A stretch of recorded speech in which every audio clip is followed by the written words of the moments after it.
sur le plateau de BFM. Il se trouve qu'elle a été un peu bousculée par l'artiste féministe iranienne Marjane Satrapi, qui n'a pas beaucoup apprécié ses propos sur le voile. C'est un petit peu long, mais ça vaut le détour.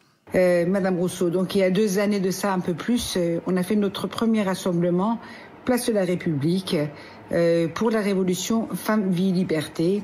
Vous avez pris la parole, nous étions 6 femmes, et tout le monde vous a hué parce que quelques jours auparavant, vous aviez annoncé le voile et l'embellissement de la femme. Vous êtes allé derrière ça pendant 1 semaine, tous les radios, toutes les télévisions, partout, pour dire que vous vous êtes fait huer parce que vous étiez une femme. La raison pour laquelle vous vous êtes fait huer, c'est pas parce que vous étiez une femme, c'est parce que vous étiez con.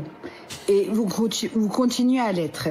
Vous faites quand même un tweet dans lequel vous comparez la situation des filles de mon pays qui, pour enlever leur voile, elles se font arrêter, elles se font violer, elles se font torturer, elles se font emprisonner pendant des années et des années, qui se font violer et jeter du 10e étage, à la situation de la jeune fille ici en France qui décide de se voiler pour une raison qui m'échappe complètement, parce que je ne sais pas depuis quand le voile est devenu le synonyme de d'émancipation, que ça devient réellement ridicule. À force de ne pas vouloir être raciste, vous jouez le jeu des fanatiques.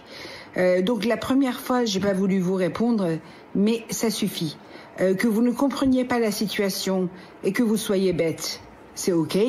Tout le monde a le droit d'être con, mais à ce moment-là, vaut mieux se taire.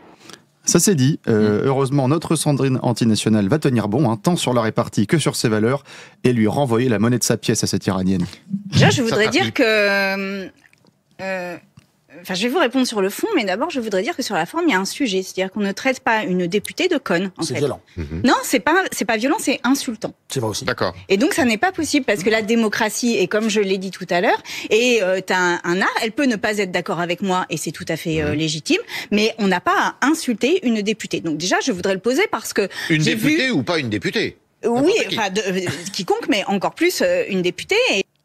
Alors, comment ça, encore plus une députée? Si je traite Clémence de conne en direct, on va rien dire. Ah, c'est un exercice, Clémence, ne t'inquiétez pas. J'aurais pas traité. Moi que ça tombe. T'as vu, elle y croit en plus. Donc oui, Mélo Trombière, parce qu'elle a une écharpe tricolore, ça devient important.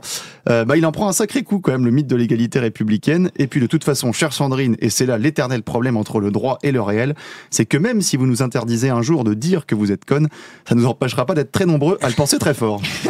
Oui, c'est